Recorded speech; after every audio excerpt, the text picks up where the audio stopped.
student. Already in last classes, means last previous sessions, already we have to discuss about how to preparation of the receipts and payment account, how to preparation of the income and expenditure account and balance sheet format.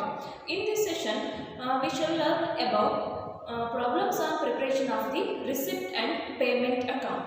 Already ನಾವು ಹಿಂದಿನ ಕ್ಲಾಸಲ್ಲಿ ಹೇಗೆ ನಾವು ಮತ್ತೆ receipts and payment ಅಕೌಂಟನ್ನು, income and expenditure ಅಕೌಂಟ್ನ, balance ಶೀಟನ್ನು format ನೋಡಿದ್ವಿ. ಅದ್ರ ಮೂಲಕ ನಾವು ಹೇಗೆ ಪ್ರಿಪ್ರೇಷನ್ ಮಾಡಬೇಕು ಅಂತ ಹೇಳ್ಬಿಟ್ಟು ಆಲ್ರೆಡಿ ಬಂದಿದ್ವಿ. ಅದಿಷ್ಟು ನೀವು ನೀಟಾಗಿ ತಿಳ್ಕೊಂಡಿದ್ರೆ ಈ ಸೆಷನಲ್ಲಿ ನಾವೇನು ಮಾಡ್ತಿದ್ದೀವಲ್ಲ, ಪ್ರಾಬ್ಲಮ್ಸನ್ನು ಈಸಿಯಾಗಿ ನೀವು ಅರ್ಥ ಮಾಡ್ಕೊಬೋದು. ಹಾಗಾಗಿ ಯಾರಿಗೆ ಇನ್ನೂ ಫಾರ್ಮೆಟ್ ನೋಡಿಲ್ಲ, ಫಾರ್ಮೆಟ್ ಯಾರು ನೋಡ್ಕೊಂಡಿಲ್ಲ, ಅವ್ರು ನೀಟಾಗೆಲ್ಲ ಫಾರ್ಮೆಟ್ ನೋಡ್ಕೊಂಡು ರಿಸಿಪ್ಟ್ಸ್ ಆ್ಯಂಡ್ ಪೇಮೆಂಟ್ ಅಕೌಂಟಲ್ಲಿ ಬರುವಂಥ ಪ್ರಾಬ್ಲಮ್ಸನ್ನು ಈ ಸೆಷನಲ್ಲಿ ನಾವು ಸ್ಟಾರ್ಟ್ ಮಾಡ್ತಾ ಇರೋದು. Problems R preparation of receipts and payment account. ನಿಮ್ಮ ಬುಕ್ಸಲ್ಲಿ, ಟೆಕ್ಸ್ಟ್ ಬುಕ್ಕಲ್ಲಿ ಇಲಿಸ್ಟ್ರೇಷನ್ ನಂಬರ್ 1 ಅಂತ ಕೊಟ್ಟಿದ್ದಾರೆ. Illustration number 1, page number 11. ಯಾರ ಕಡೆ ಬುಕ್ ಇಲ್ಲ, ನಾನು ಕ್ವಶನನ್ನು ಸೆಂಡ್ ಮಾಡ್ತೀನಿ, ಕ್ವಶನ್ ನೋಡ್ಕೋಬೋದು. ಇದರಲ್ಲಿ ಕ್ವಶನ್ ಕೊಟ್ಟಿದ್ದಾರೆ. Illustration number 1, preparation of the receipts and payment account. ಇಲ್ಲಿ ಪರ್ಟಿಕ್ಯುಲರ್ ಅಮೌಂಟ್ ಅಂತ ಕೊಟ್ಟಿದ್ದಾರೆ. ಇದಿಷ್ಟನ್ನು ಯೂಸ್ ಮಾಡಿಕೊಂಡು ನಾವೇನು ಮಾಡಬೇಕೀಗ, ರಿಸಿಪ್ಟ್ ಆ್ಯಂಡ್ ಪೇಮೆಂಟ್ ಅಕೌಂಟನ್ನು ಪ್ರಿಪೇರ್ ಮಾಡ್ತಾ ಹೋಗ್ತೀವಿ. ಸೊ ಇದು ನಿಮಗೆ 6 ಮಾರ್ಕ್ಸಲ್ಲಿ ಬರುವಂಥ ಕ್ವಶನ್ ಆಗಿರುತ್ತೆ. How to preparation of the receipts and payment account, ಯಾವ ರೀತಿ ನಾವು ಪ್ರಿಪೇರ್ ಮಾಡಬೇಕು ಅನ್ನೋದನ್ನು ಈ ಕ್ವಶನ್ ನೋಡಿಕೊಂಡು, ಫಾರ್ಮೆಟನ್ನು ನೋಡಿಕೊಂಡು ನಾವೀಗ ಆನ್ಸರ್ ಮಾಡ್ತಾ ಹೋಗ್ತೀವಿ. Illustration number 1. From the following particulars relating to silver point prepare a receipts and payment account for the ending March 31st, 2015. ಅಲ್ಲಿ ನಮಗೆ ಹೆಡ್ಲೈನ್ ಅಲ್ಲಿ ಹೇಳಿದ್ದಾರೆ, prepare receipt and payment account at the financial year ending March 31st, 2015. ಅಲ್ಲಿ items ನೋಡ್ಕೊಳ್ರಿ. First column particulars ಕೊಟ್ಟಿದ್ದಾರೆ, second column amount ಅಲ್ಲಿ ಕೊಟ್ಟಿದ್ದಾರೆ, next same particulars ಕೊಟ್ಟಿದ್ದಾರೆ, next amount in rupees ಅನ್ನ ಮೆನ್ಷನ್ ಮಾಡ್ತಾ ಹೋಗಿದ್ದಾರೆ. ಸೊ ಈಗ ನಾವು ರಿಸಿಪ್ಟ್ಸ್ ಅಂಡ್ ಪೇಮೆಂಟ್ ಅಕೌಂಟ್ ಅನ್ನ ಪ್ರಿಪೇರ್ ಮಾಡಬೇಕು ಅಂದ್ರೆ ಇಲ್ಲಿ ಕೊಟ್ಟಿರುವಂಥ ಐಟಮ್ಸ್ ಅಲ್ಲಿ ಯಾವುದು ರಿಸಿಪ್ಟ್ ಐಟಮ್ ಇದೆ, ಯಾವುದು ಪೇಮೆಂಟ್ ಐಟಮ್ ಇದೆ ಅಂತ ಫಸ್ಟ್ ಡಿವೈಡ್ ಮಾಡ್ಕೊಳ್ತಾ ಹೋಗ್ಬೇಕು. ಫಸ್ಟ್ ಕಾಲಮ್ ಅಲ್ಲಿ ನೋಡಿ, opening cash balances. Opening cash balances. ಈ ಓಪನಿಂಗ್ ಕ್ಯಾಶ್ ಬ್ಯಾಲೆನ್ಸಸ್ ಏನು ಕೊಟ್ಟಿದ್ದೀವಲ್ಲ, ಇಲ್ಲೇನು ಬಂದಿದೆಯಲ್ಲ, ಇದನ್ನೇನು ಮಾಡ್ತೀವಿ, receipts and payment account receipt ಸೈಡಲ್ಲಿ, ಮೀನ್ಸ್ ಡೆಬಿಟ್ ಸೈಡಲ್ಲಿ ಎಂಟ್ರಿ ಮಾಡ್ತಾ ಹೋಗ್ಬೇಕು. ನಿಮ್ಗೆ ಏನಾರ ಕನ್ಫ್ಯೂಸ್ ಆದರೆ ಇದು ಫಾರ್ಮೆಟ್ ಏನು ಕೊಟ್ಟಿದ್ದೀವಲ್ಲ, ಅದನ್ನು ಫಾರ್ಮೆಟನ್ನು ನೀಟಾಗಿ ಒಂದ್ಸರಿ ನೋಡ್ಕೋಬೇಕು. ಫಸ್ಟ್ ನಾವು receipts and payment account it is begins with the opening cash in hand amount and opening cash in bank ಅಂತ ಹೇಳ್ಬಿಟ್ಟು ಹೇಳಿದ್ವಿ. ಸೊ ಹಾಗಾಗಿ ಓಪನಿಂಗ್ ಕ್ಯಾಶ್ ಬ್ಯಾಲೆನ್ಸಸ್ ಏನು ಕೊಟ್ಟಿದ್ದಾರೆ ಇದರಲ್ಲಿ, ಅದನ್ನು ರಿಸಿಪ್ಟ್ ಸೈಡಲ್ಲಿ ಕೊಟ್ಬಿಟ್ಟು ಅಕೌಂಟನ್ನು ಸ್ಟಾರ್ಟ್ ಮಾಡಬೇಕು. And second item opening bank balances ಅಂತ ಇದೆ. So it is also treated as receipts item. So taken under debit side. Debit ಸೈಡಲ್ಲಿ ಏನು ಮಾಡಬೇಕು, ಇದನ್ನು ತಗೊಳ್ತಾ ಹೋಗಬೇಕು. ರಿಸಿಪ್ಟ್ ಸೈಡ್ ಮೀನ್ಸ್ ಡೆಬಿಟ್ ಸೈಡಲ್ಲಿ ಎಂಟ್ರಿ ಮಾಡಬೇಕು. Next subscription collected for 2013-14, 14-15 and 15-16 3 years amount ಕೊಟ್ಟಿದ್ದಾರೆ. ಅದು ಟೋಟಲ್ ಅಮೌಂಟ್ 9,000 ಇದೆ. ಔಟರ್ ಕಾಲಮಲ್ಲಿ 9,000 ಕೊಟ್ಟಿದ್ದಾರೆ. So subscription it is a receipt amount, income amount ಇದೆ, ರಿಸಿಪ್ಟ್ ಅಮೌಂಟ್ ಇದೆ. ಹಾಗಾಗಿ ಇದನ್ನ ಏನು ಮಾಡ್ತೀವಿ, ರಿಸಿಪ್ಟ್ ಸೈಡಲ್ಲಿ ರೆಕಾರ್ಡ್ ಮಾಡ್ತಾ ಹೋಗಬೇಕು. Next one sale of refreshments. Sale of refreshment ಅಂತ ಇದೆ. ಸೇಲ್ ಅಂದರೆ it is a income amount. ಮಾರಾಟ ಆದಾಗ ನಮಗೆ ಇನ್ಕಮ್ ಬರುತ್ತೆ. ಹಾಗಾಗಿ ಸೇಲ್ ಮಾಡಿದ್ದಕ್ಕೆ ಆ ಐಟಮ್ ಕೂಡ ಏನಾಗುತ್ತೆ, ಅಲ್ಲಿ ರಿಸಿಪ್ಟ್ ಅಂತ ಟ್ರೀಟ್ ಮಾಡ್ತೀವಿ. ರಿಸಿಪ್ಟ್ ಅಂದರೆ ಇನ್ಕಮಲ್ಲಿ ಏನೇನು ನೇಚರ್ ಬರುತ್ತೆ ಅದೆಲ್ಲ ರಿಸಿಪ್ಟ್ ಆಗಿದೆ. ಸೊ ರಿಸಿಪ್ಟ್ ಸೈಡಲ್ಲಿ ಎಂಟ್ರಿಯನ್ನು ಪಾಸ್ ಮಾಡ್ತೀವಿ. Next one entrance fee received. ಅಲ್ಲಿ ಕರೆಕ್ಟಾಗಿ ನೋಡ್ಕೊಳ್ರಿ, ಎಂಟ್ರೆನ್ಸ್ ಫೀ ಅಂತ ಇದೆ, ಅದ್ರ ಮುಂದೆ ರಿಸೀವ್ಡ್ ಇದೆಯೋ ಪೇಯ್ಡ್ ಇದೆಯೋ ನೋಡಬೇಕು. ಎಂಟ್ರೆನ್ಸ್ ಫೀ ರಿಸೀವ್ಡ್ ಅಂತ ಇದೆ. ಸೊ ರಿಸೀವ್ಡ್ ಅಂತ ಇರೋದ್ರಿಂದ ಅದು ರಿಸಿಪ್ಟ್ ಸೈಡಲ್ಲಿ ಏನು ಮಾಡಬೇಕು, ಎಂಟ್ರಿಯನ್ನು ಪಾಸ್ ಮಾಡ್ತಾ ಹೋಗಬೇಕು. Next sale of old sports material. Sale of ಅಂತ ಇದೆ. ಸೊ ಮಾರಾಟ ಮಾಡಿದಿದೆ. ಸೊ ಮಾರಾಟ ಮಾಡಿರೋದ್ರಿಂದ ಇನ್ಕಮ್ ಆಗ್ತಾ ಇದೆ. ಸೊ ಅದನ್ನು ರಿಸಿಪ್ಟ್ ಸೈಡಲ್ಲಿ ಎಂಟ್ರಿನ ಪಾಸ್ ಮಾಡ್ತೀವಿ. Next one donation received for pavilion. Donation received for pavilion. Donation received ಅಂತ ಇದೆ. ಸೊ ರಿಸೀವ್ಡ್ ಅಂದರೆ ಇನ್ಕಮ್ ಆಗುತ್ತೆ. So income side means receipt ಸೈಡಲ್ಲಿ ಎಂಟ್ರಿಯನ್ನು ಪಾಸ್ ಮಾಡಬೇಕು. ನೆಕ್ಸ್ಟ್ ಒನ್ ರೆಂಟ್ ಪೇಯ್ಡ್ ಅಂತ ಇದೆ. ನಮಗೆ ಇಂಪಾರ್ಟೆಂಟ್ ಆಗಿ ಬೇಕಾಗಿರೋದ್ರಲ್ಲಿ ಯಾವ ನೇಚರಲ್ಲಿ ಇದೆ ಅಂತ ಬೇಕು. ಪೇಯ್ಡ್ ಇದೆನೋ ರಿಸೀವ್ಡ್ ಇದೆನೋ ನೋಡಬೇಕು. ಸೊ ಪೇಯ್ಡ್ ಅಂತ ಇದೆ. ಸೊ ಪೇಯ್ಡ್ ಇರೋದ್ರನ್ನ ಪೇಮೆಂಟ್ ಸೈಡಲ್ಲಿ ಮೀನ್ಸ್ ಕ್ರೆಡಿಟ್ ಸೈಡಲ್ಲಿ ಎಂಟ್ರಿಯನ್ನು ಪಾಸ್ ಮಾಡಬೇಕು.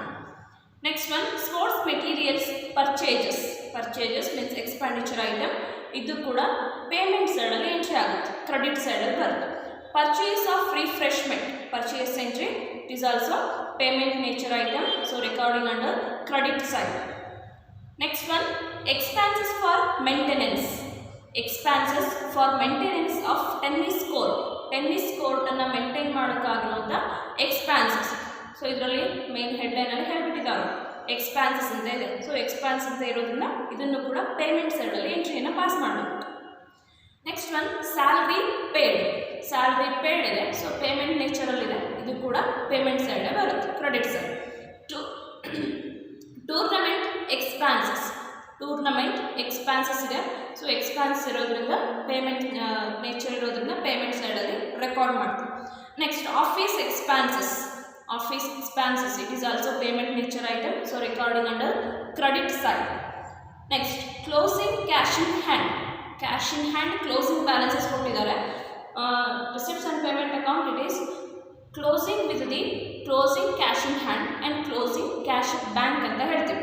ಅದರಲ್ಲಿ ಒಂದು ಅಮೌಂಟನ್ನು ಕೊಟ್ಟಿದ್ದಾರೆ, ಇದರಲ್ಲಿ ಕ್ಲೋಸಿಂಗ್ ಕ್ಯಾಶ್ ಇನ್ ಹ್ಯಾಂಡ್ ಅಮೌಂಟನ್ನು ಕೊಟ್ಟಿದ್ದಾರೆ, ಅದನ್ನು ಪೇಮೆಂಟ್ ಸೈಡಲ್ಲಿ ಎಂಡಿಂಗಲ್ಲಿ ತಗೊಳ್ತೀವಿ.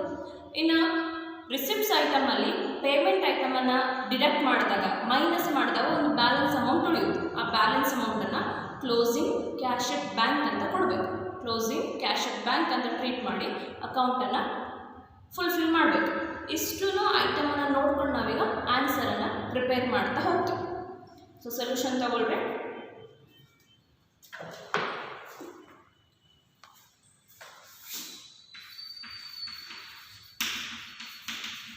Receipt and payment account.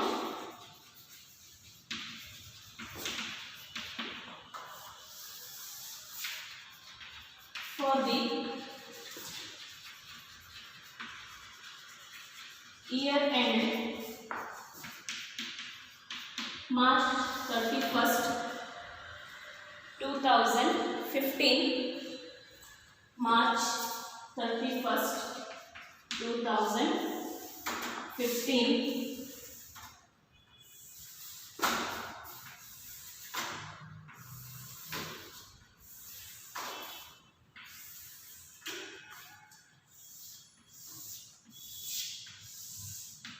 Receipts and payment account divided into two parts. First part, debit side. Receipts and payment account divided into two parts. First part, debit side. Debit side recording only receipt nature items amounting rupees, and second part it is called credit side, and that is recording only payment nature items, payment or expenditure nature items ಅನ್ನೋದು ಏನು ಮಾಡ್ತೀವಿ, record ಮಾಡ್ತಾ ಹೋಗ್ತೀವಿ. Amounting rupees. Question ನೋಡ್ಕೊಳ್ರಿ. Question ಅಲ್ಲಿ starting ಅಲ್ಲಿ first item ಕೊಟ್ಟಿರೋದು opening cash in hand ಅಂತ ಕೊಟ್ಟಿರೋದು, ಓಪನಿಂಗ್ ಕ್ಯಾಶ್ ಬ್ಯಾಲೆನ್ಸಸ್ ಅಂತ ಮೆನ್ಷನ್ ಮಾಡಿದ್ರು. So opening cash in hand, opening cash at bank, ಎರಡು ಸ್ಟಾರ್ಟಿಂಗ್ ಅಲ್ಲಿ ನಮಗೆ ರಿಸಿಪ್ಟ್ಸ್ ಸೈಡ್ ಅಲ್ಲಿ ಎಂಟ್ರೀಸ್ ಅನ್ನ ಮಾಡ್ತಾ ಹೋಗ್ಬೇಕು. ಯಾಕೆಂದ್ರೆ ನೀವು ಥಿಯರಿ ಪಾರ್ಟ್ ಅಲ್ಲಿ ಆಲ್ರೆಡಿ ಓದಿದ್ದೀವಿ. Receipts and payment account, it is begins with the opening cash in hand amount and also opening cash at bank amount ಅಂತ ಇದೆ. ಹಾಗಾಗಿ ಅದೇ ರೂಲ್ ಏನಿದೆ ಅದೇ ರೂಲ್ಸ್ ಅನ್ನ ತಗೊಂಡ್ಬಿಟ್ಟು ನಾವಿಲ್ಲಿ ಅಪ್ಲೈ ಮಾಡ್ತೀವಿ. ಸೊ ಸ್ಟಾರ್ಟ್ ಮಾಡಬೇಕು ಅಂದ್ರೆ ಇದೆಲ್ಲ ನಿಮ್ಗೆ ಬೇಕಾಗಿದ್ದು opening cash in hand and opening cash at bank amount. Opening cash in hand, opening cash at bank. Amount ನೋಡಿ ಎಷ್ಟಿದೆ. Cash balance is rupees 1000 and bank balance is rupees 7,200. Next one,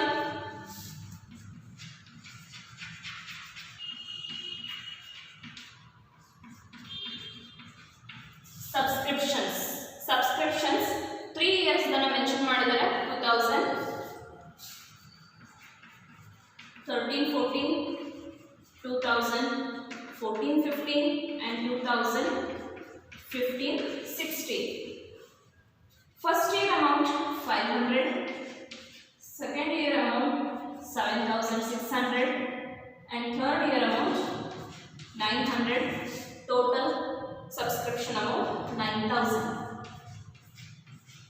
Adjustment entries and ಕೊಟ್ಟಿರ್ತಾರಲ್ಲ ಅದನ್ನ ಇನ್ನೊಂದು column ಅಲ್ಲಿ entry ಮಾಡಬೇಕು. ಇನ್ನು out column ಅಲ್ಲಿ total balance ಅನ್ನ entry ಮಾಡ್ತಾ ಹೋಗ್ತೀವಿ.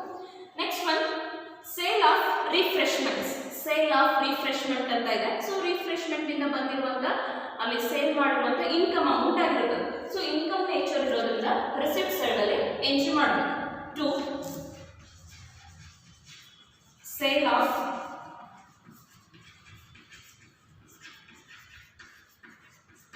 refreshment rupees 1,000 and next one entrance fees received ಇದೆ. ಸೊ ಇನ್ಕಮ್ ನೇಚರ್ ಅಲ್ಲಿ ಇದೆ. ಸೊ ಇನ್ಕಮ್ ನೇಚರ್ ಇರೋದ್ರಿಂದ ರಿಸಿಪ್ಟ್ ಸೈಡ್ ಅಲ್ಲಿ ಎಂಟ್ರಿ ಆಗುತ್ತೆ. 2 entrance fees received rupees 1,000. Another column particular side. First item sale of old sports materials. Sports materials ಅನ್ನು sale ಮಾಡಿದೆ, sold ಆಗಿದೆ. So sold ಆಗಿರೋದ್ರಿಂದ ಅದು ಇನ್ಕಮ್ ಆಗುತ್ತೆ. ಸೊ ಇನ್ಕಮ್ ನೇಚರ್ ಇರೋದ್ರಿಂದ ರಿಸಿಪ್ಟ್ ಸೈಡ್ ಅಲ್ಲಿ ಎಂಟ್ರಿ ಮಾಡಬೇಕು. 2 sold of old sports materials 1,200 rupees. And the next one donation received. Donation received, it is an income nature item. So taken under receipt side. Donation received rupees 4,600. Donation received rupees 4,600. Next continue part ನೋಡಿ. Next one rent paid. So paid nature ಅಲ್ಲಿ ಇರೋದ್ರಿಂದ payment ಆಗುತ್ತೆ. So payment side ಅಲ್ಲಿ by rent rupees 3,000. The next one sports materials purchases ಇದೆ. So payment nature by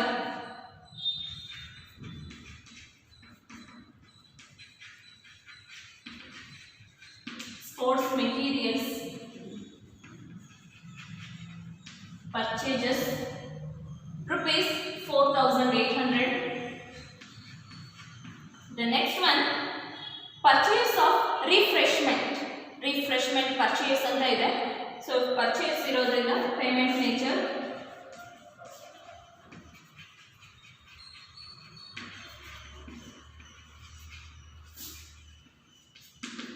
refreshment rupees 600. The next one expenses for maintenance of tennis ball ಅನ್ನು purchase ಮಾಡೋದಕ್ಕೆ maintain ಮಾಡೋದಕ್ಕೆ expenses ಮಾಡಿದ್ದಾರೆ. So expense ಇರೋದ್ರಿಂದ ಇದು ಕೂಡ payment nature ಅಂಡರ್ಲೇ ಬರುತ್ತೆ. By expenses on maintenance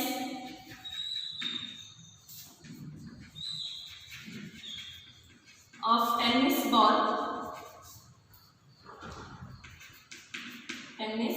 court rupees 2,000. Next one salary paid expenditure item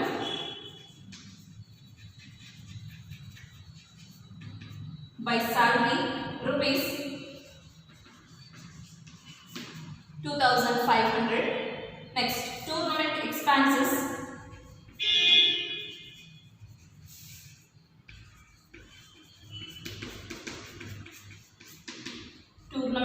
expenses rupees 2,400.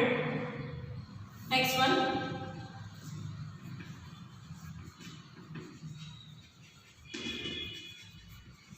furniture purchased. So purchase ಅಂತ ಕೊಟ್ಟಿದ್ದಾರೆ. ಸೊ ಪೇಮೆಂಟ್ ನೇಚರ್ ಐಟಮ್ ಆಗುತ್ತೆ. Payment side 1500. Next one office expenses. So office expenses, it is also payment nature item, so taken under credit side.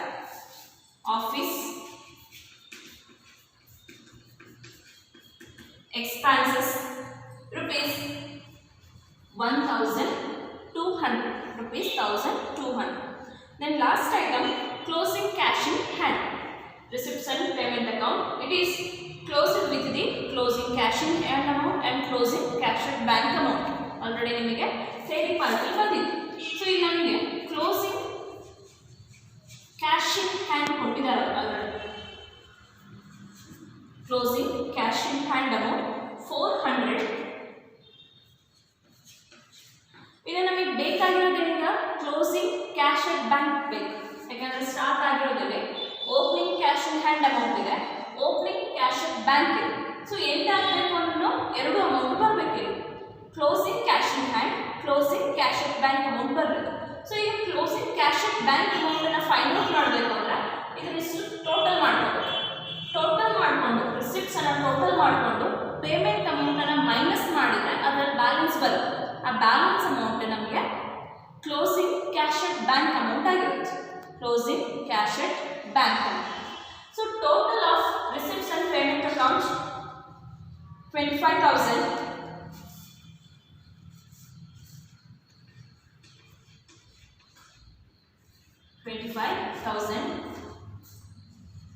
Both sides taken same amount 25,000.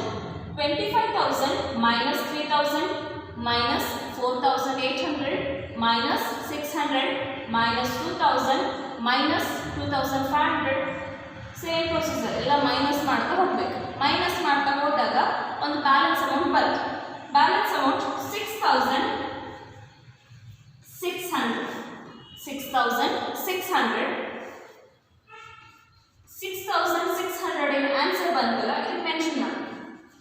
Closing cash at bank, closing cash at bank rupees 6,600. So ಇದರಲ್ಲಿ ನಾವು ಏನು ಮಾಡಿದ್ದೀವಿ ಈಗ receipts and payment account items ಅನ್ನು ಕೊಟ್ಟಿದ್ದಾರೆ question ಅಲ್ಲಿ. ನಾವು ಅದನ್ನು ಡಿವೈಡ್ ಮಾಡಿಕೊಂಡು ಪ್ರಾಬ್ಲಮ್ಸ್ ಅನ್ನು ಪ್ರಿಪೇರ್ ಮಾಡ್ತೀವಿ. ಅದರಲ್ಲಿ ಯಾವುದು ನಿಮಗೆ ರಿಸಿಪ್ಟ್ ನೇಚರ್ ಐಟಮ್ಸ್ ಇದೆ ಎಲ್ಲ ರಿಸಿಪ್ಟ್ಸ್ ಅಲ್ಲಿ ತಗೊಳ್ತಾ ಹೋಗ್ಬೇಕು. ಯಾವುದು ಪೇಮೆಂಟ್ ಇದೆ, ಪೇಡ್ ಇದೆ, ಎಕ್ಸ್ಪೆನ್ಸಸ್ ಯಾವುದಿದೆ ಅದೆಲ್ಲ ಪೇಮೆಂಟ್ ಸೈಡಲ್ಲಿ ತಗೊಳ್ತಾ ಹೋಗ್ಬೇಕು. ತಗೊಂಡ್ಮೇಲೆ ಹೈಯೆಸ್ಟ್ ವ್ಯಾಲ್ಯೂ ನಮಗೆ ಯಾವಾಗಲೂ ರಿಸಿಪ್ಟ್ ಸೈಡ್ ಬರ್ತದೆ. ಸೊ ರಿಸಿಪ್ಟ್ ಸೈಡಲ್ಲಿ ಟೋಟಲ್ ಅಮೌಂಟನ್ನು ಬೋತ್ ಸೈಡ್ ತೊಗೊಂಡ್ಬಿಟ್ಟು ಅದರಲ್ಲಿ ಎಕ್ಸ್ಪೆನ್ಸಸ್ ಅಮೌಂಟನ್ನು ಮೈನಸ್ ಮಾಡಿದ್ರೆ ಆನ್ಸರ್ ಬರೋದು closing cash in hand amount or closing cash at bank balances amount. Okay, ಇದಿಷ್ಟು ನೋಡ್ಕೊಳ್ರಿ. ನಿಮ್ಗೆ ಅರ್ಥ ಆಗಿಲ್ಲ ಅಂದರೆ ರಿಪೀಟ್ ಇನ್ನೊಂದ್ಸರಿ ಮತ್ತೆ ವೀಡಿಯೋಸ್ ಎಲ್ಲ ನೋಡಿ. ಕ್ವಶನನ್ನು ಸೆಂಡ್ ಮಾಡ್ತೀವಿ, ಆ ಕ್ವಶನ್ಗೆ ಕಂಪೇರ್ ಮಾಡಿ ಆನ್ಸರ್ನ ನೋಡಿಕೊಂಡು ನೀವು ನೋಟ್ಸಲ್ಲಿ ಬರ್ಕೊಳ್ಳಿ. ಫೇರ್ ನೋಟಲ್ಲಿ ಇದನ್ನು ಮೇಂಟೈನ್ ಮಾಡಿರಿ. ನೆಕ್ಸ್ಟ್ ನಾನು ಏನು ಹೋಮ್ವರ್ಕ್ ಕೊಡ್ತೀನಲ್ಲ, ಹೋಮ್ವರ್ಕನ್ನು ಇನ್ನೊಂದು ಕ್ವಶನ್ ನೋಟ್ಬುಕ್ ಇದೆಯಲ್ಲ ಅದರಲ್ಲಿ ಮೇಂಟೈನ್ ಮಾಡಬೇಕಾಗ್ತದೆ. Okay, thank you.